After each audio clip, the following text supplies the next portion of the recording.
And now, it is my great pleasure to introduce today's speaker. An internationally recognized portrait artist, for more than 30 years, Michael Regan has drawn approximately 10,000 portraits, including over 1,500 portraits of celebrities, professional athletes, U.S. presidents, and other heads of state. While he is sought out and commissioned to draw many high-profile portraits, he feels called to share his talents for larger purposes and strives to bring healing to difficult situations through his art. Michael has also helped charities such as the Children's Hospital raise more than $10 million by drawing and donating autographed celebrity portraits. A Vietnam combat vet himself, Michael understands and empathizes with the challenge faced by today's servicemen and women and the ultimate sacrifice that their families are sometimes called upon to make. It is his passion to share his talents by making professional, custom, hand-drawn portraits available free of charge to the families of all servicemen and women killed in Iraq and Afghanistan. A lasting memory of the soldiers' contribution, a comfort to their family in their grief, and a service to his country. Fellow Rotarians, please welcome Michael Regan.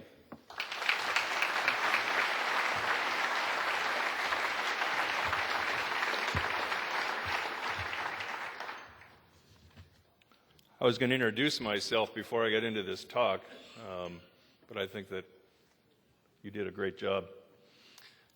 The portraits, by the way, that we donate to charities are autographed by the celebrities. I was the artist at the Cirque Dinner Theater, and I know some of the people in here know where that was. And I decided when I was meeting with all those celebrities that I'd get them to autograph blank illustration boards, and then I would redraw those portraits, and we would sell those at various charities around town. A couple of years ago, my wife and I got to spend some time with Harrison Ford. She still hasn't washed that hand, by the way. What I'm going to talk about today is the most important thing I've ever done in my life. I'm going to be 60 years old in May, and when I realized that at this late stage I was able to say something like that and meant it, it surprised me. This project that I'm going to describe to you here in a minute reached into my chest and touched a part of my heart that I really didn't think existed.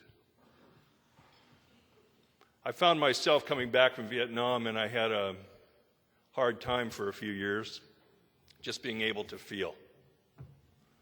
It took a lot of work by a lot of my friends, my wife, a lot of people who loved me, to allow me to reach this stage where I could actually feel. Evening Magazine, 2 years ago, decided to do a little piece on all the celebrity portraits that I had done. We did a little 5-minute piece. It was called Miller Time. At the time, we spent like 6 hours filming this 5-minute piece, but we had a good time. At the end of it, I said something to John Miller. I said, you know, I've drawn the Pope, 6 presidents, and 137 Playboy playmates.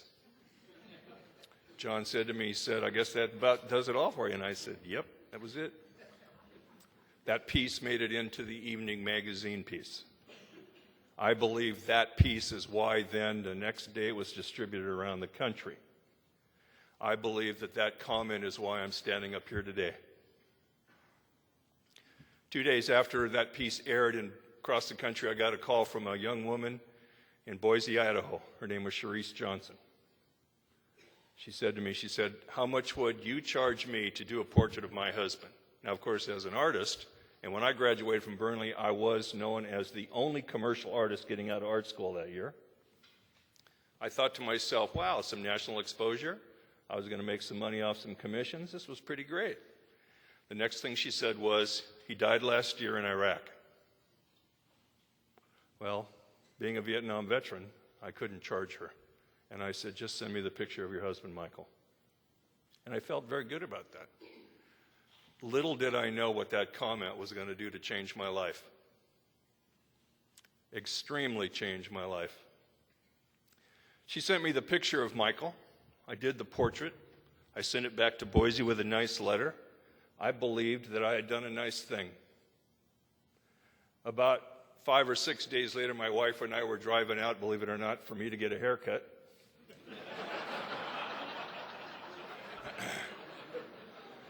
And the phone in the car rang. My wife was driving. I picked up the phone. It was Cherise Johnson.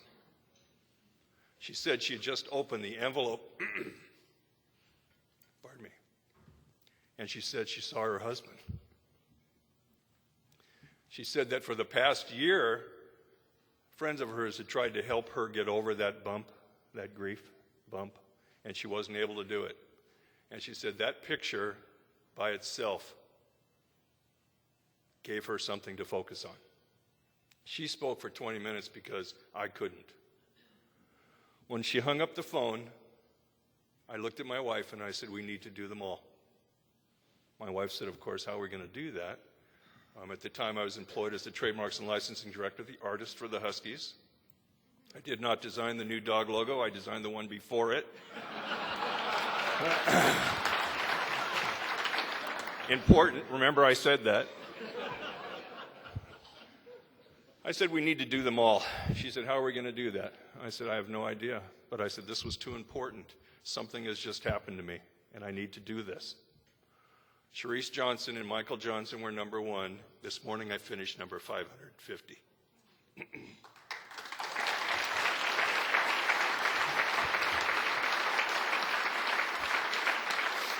It's been an experience that I can't describe totally at this meeting because I just don't have the time. But sometimes somebody scheduled me for a talk that lasts at least an hour, and I guarantee you I'll change your life. Guaranteed. I started drawing these portraits by request. The only people who call me and ask for portraits are families that have seen the portraits I've done for other families across the country, and the Marine Corps at Camp Lejeune. The Marine Corps at Camp Lejeune actually sends me packages of photographs to draw. Then they, through large events, and they present these drawings to the families. I had a mother contact me once after one of these huge events where they presented 31 of these portraits, and here's what she said. Now, I don't know these people, so they're not lying to me. She said, you know, Mike, she said, the room was full of people. All these portraits were up front. She said, I was sitting somewhat in the middle of the crowd. There was just lots of people. And she said, I couldn't see all the drawings except one. She said, the only drawing that was unobstructed was the one of my son. That's an indication of what's going on here. There's something very special going on here.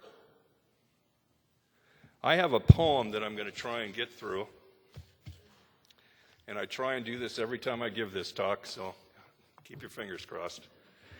This was written to me by a mom after she received the portrait of her son. I asked God for courage to face the trials of this world.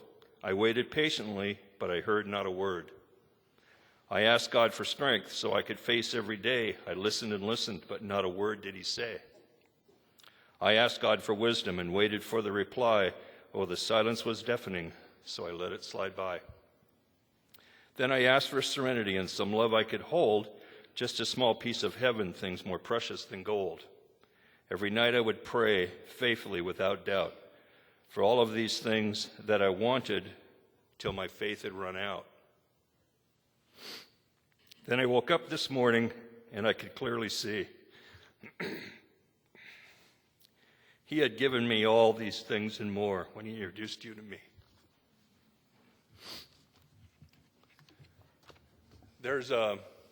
I do 2 portraits a day. I'm usually up around 4 a.m. There's a young woman in Tennessee. Her name is Shirley. She's a grandmother of a fallen hero. His name is Michael. She surprised me by flying out from Tennessee to Seattle one day. She had knit a blanket that was in the size of the American flag. She spent 2.5 months doing it. When she handed me the blanket, she said, "I know you draw early in the morning. I know it's cold." She said, "When you're doing these important drawings, I want you to put this blanket around you so you're warm." All of these families say things to me that are incredible. But I want to draw your attention to two of the ones that have happened in the last 10 days. About 4 weeks ago, I got a call from Northwest Afternoon, and they said to me, "We want you to do a drawing of a soldier who died from Vancouver, Jeremiah Johnson, and we want to present it to his wife and mother on television." I said, "Call them and ask them if that's okay." I said, "Because I've been through this. This is very emotional. Make sure they're okay with it." And she was. They called. The family was fine with it. They sent me a photograph of the young man and his 5-year-old son, and I did the portrait. The portrait took me 2 days because I knew it had to be perfect. I knew that this family was going to look into the eyes of that picture and they were going to need to see something that I couldn't possibly put there, but I had to. I knew there was a message with every one of these portraits that I'm trying to send home to these families that I have no control of. After I finished that 2-day portrait, I went for a walk. I try and do 3 or 4 miles every week or every day just to deal with the emotions of what's going on, and there's plenty. About halfway through the walk, I saw something in the road. And I was walking along the beach in Edmonds. And as I got closer, I noticed it was a squirrel that had been hit by a car.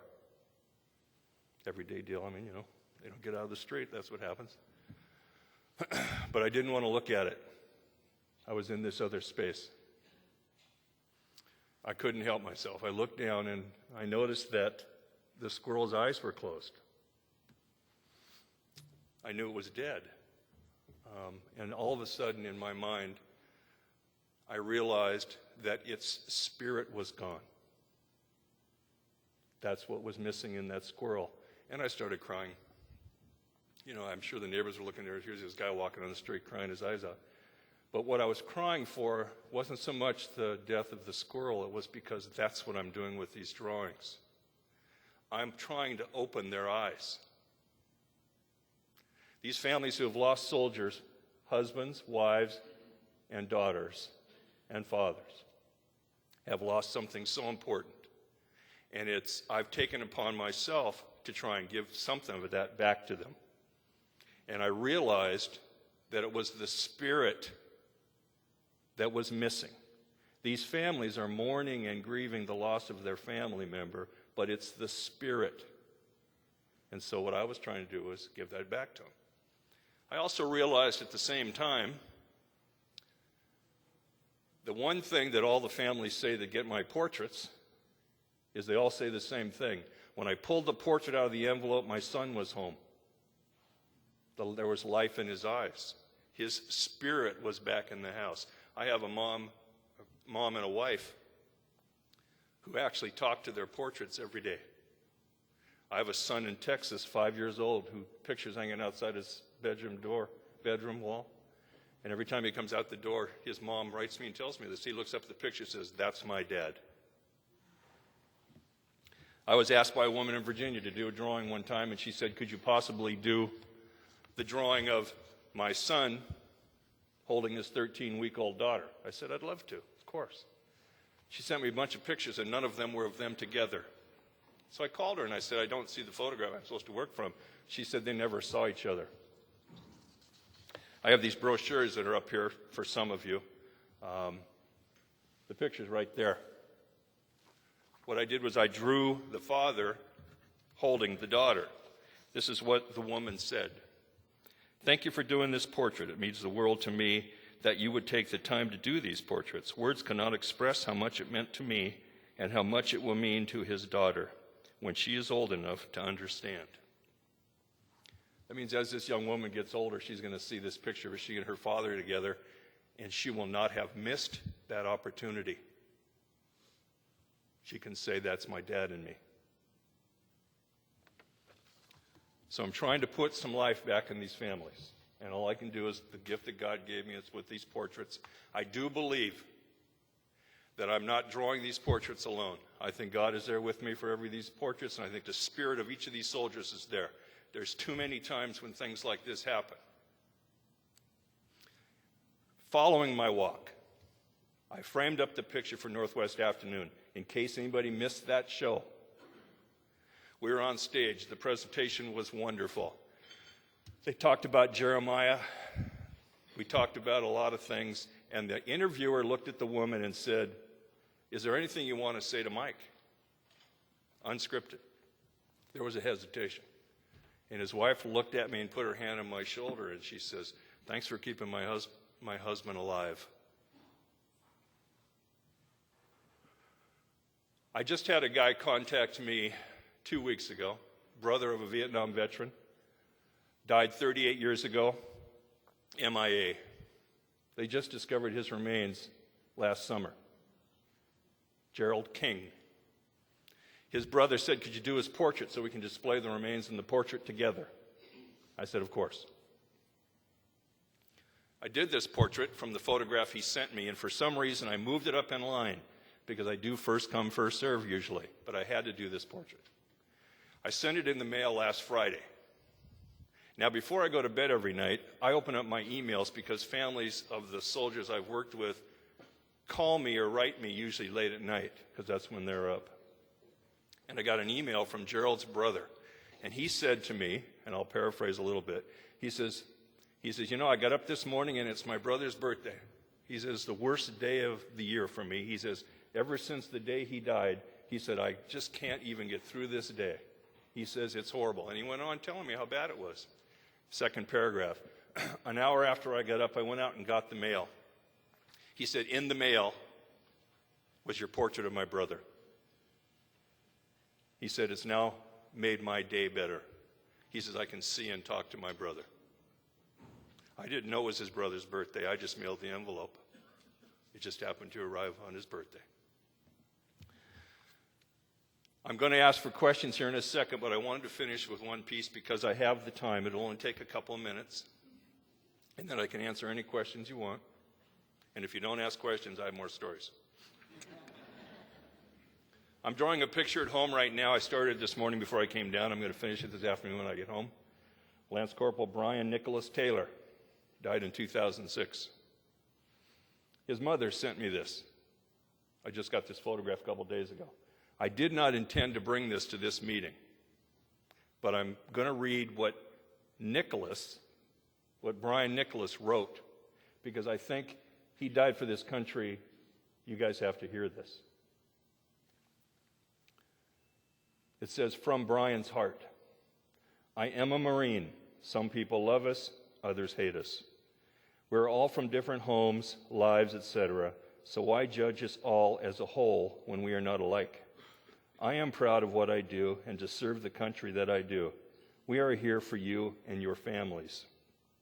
We are the ones who are willing to give up our lives to make your life easier and safer. So please don't hate. I've seen a lot of good men lose their lives because of what our beliefs are. I honor these men every day. I'm down to earth and I do cherish life every day, but I realize how easy it can be taken from you. It was taken from him. Now what I'm trying to do is send some of that spirit back to his family. And I know when they open the envelope, that's what they're going to be looking for. If you know anybody that's lost anybody, these are totally free. I'm not charging a dime. These are free, and I'm very good. All you have to do is get me the information. And there's enough people in the room here who know who I am that shouldn't be hard. I need to know if there's anybody who has any questions that I can answer. If you have questions, we have the microphones, and if you don't have questions, Hi, I'm Faith Ireland. I retired a few years back from my main occupation and started another one, and so I said to make myself feel like I was still retired in a sort of a sense, I'd take up something totally different. And so my first class was a portrait class. And I just admire what you're doing so much and do give lessons. Every day I'm giving myself a lesson, just so you know. Would you tell the story of how you discovered that you were an artist? When I was in Vietnam, well, there's a couple things. You know the kid in high school who always wrote on the walls and the desks and anybody's back who had a white shirt on got in trouble? That was me. I was a perfect C student all through high school. Except in art, I got B pluses because my art teacher kept saying, you can do better. In Vietnam, I was at the DMZ in 67 and 68, and I'm sure you all realize this, especially some of you who have been there. We don't fight all the time, you know. But I also noticed that the money was pretty loose around where I was. So I decided to do portraits of girlfriends, boyfriends, the soldiers that they all sent home, and I charged them an arm and a leg. And then I sent the money home because I always knew I was going to get home and I'd have the money there. Interestingly enough, most of the portraits I sent home that I did in Vietnam, the subject of the portraits didn't come home. So when I got home, I knew art school was where I had to go. And the money, a lot of it that I used to pay for my art school was from that experience. Other questions? Michael, you told a story at our Rotary Club about a portrait that you did where an individual, I don't want to give the story away, but you say the spirit of each person is with you when you draw. And there was something in that portrait. Oh, it's not a soldier, right? I thought it was. Was? Let me tell the one that isn't a soldier, so it'll be new to you too. I don't know if anybody's been in the Everett Clinic ever, but I do the portraits that are inside the lobby at the Everett Clinic, and I have for 30-some years.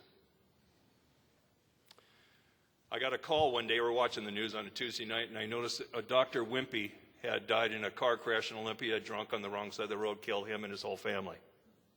He worked at the Everett Clinic. I said to my wife, we're going to get a call tomorrow. We got a call. They didn't want just Dr. Wimpy, they wanted me to draw the entire family. I spent 2 weeks doing 2 huge pieces of art. One of them is still hanging in the Wimpy Chapel up in Everett General Hospital. And that was the first time that I'd ever realized that there was something else going on inside my art room besides what I was able to do, because I accomplished these tasks with photographs that weren't very good. And I said this to somebody the other day. I remember when I presented that picture to the family, Dr. Wimpy's wife, or mom, threw her arms around me and didn't let go. And I'll never forget the hug. And I'd never forget how scared I was that first time out. I went and talked to my priest about the experience.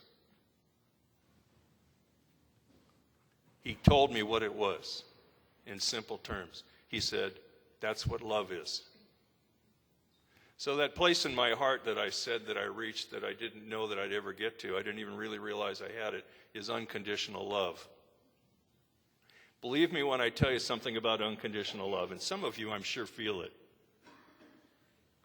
It's not something everybody feels because it's different than you can imagine. I've quit my job, I've closed my studio, and given my life to this project because I love and respect these soldiers and their families. I was asked one day by Brian Williams, did a little piece a couple of months ago, and they asked me when they interviewed me, when are you going to stop doing these portraits? I said, when nobody asks me to do these portraits anymore, or I'm no longer breathing. That's what I meant when I said I've reached someplace else. Anything else from anybody? By the way, I wanted to let you know, this is all done for free. I have some friends that are, thank God, opening up their wallet when I need boards and pencils. And I know how uncool it is to ask anybody for money, so I'm not going to do that. But the Michael G. Regan Portrait Foundation is a 501(c), and if you think what I'm doing is something you want to participate in, and you can't do the drawings, there is a way. Any other questions? Thank you all very much for letting me speak.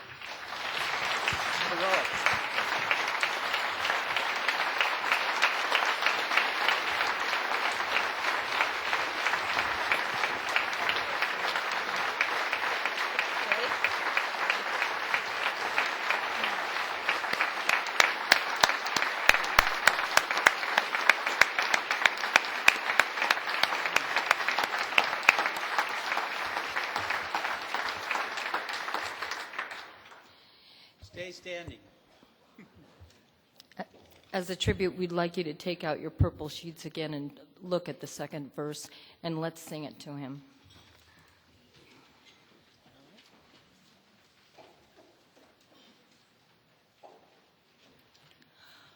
Oh, beautiful for heroes proved in liberating strife, who more than self their country loved, and mercy more than life. America, America, may God thy gold refine, till all success be nobleness, and every gain divine. Thank you. Thank you, Michael. Please be seated. Michael, we're just so grateful to you for sharing with us today, for opening your heart. We are all inspired by your generosity and commitment. Thank you. A personal thank you. And once again, I want to thank all of our program participants. Josh LaBelle, Hamilton McCulloch, welcome. We are honored to have you as members of this great club. Next week, February 14th, we will meet at the Sheraton, where our speaker will not be General Dubik, who we originally had scheduled for that time. He is unavailable next week. We're working hard to reschedule him. As many of you may know, General Dubik was recently tapped to oversee the training of the Iraqi military and police forces. So I would really like to have him as a speaker. But we're going to have a very interesting program.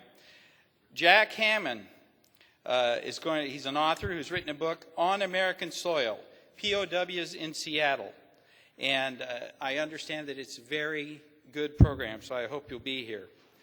It will also be Valentine's Day, and so we will enjoy some music from the heart by Jeanette Alexander of Shoreline Community College. And with President's Day just around the corner, Monday, February 19th, we will honor our own past presidents. Becky, we're just honored to have you with us today. And we'll all miss Bob forever. Let's see. I guess that brings us to this week's pretty good rule. Don't waste too much time trying to stifle bad ideas. It's tough enough to get a really good idea implemented. See you next week. We are adjourned. Seattle Rotary Online is made possible in part by a grant from Enterprise Seattle. For over 35 years, Enterprise Seattle has provided client-based economic development services to businesses throughout King County and its 39 cities. More information on Enterprise Seattle and how they help businesses grow and prosper can be found at www.enterpriseseattle.org. And by First Choice Health, working with the Washington Health Information Collaborative to use technology to bring better health care to patients throughout the Pacific Northwest. First Choice Health.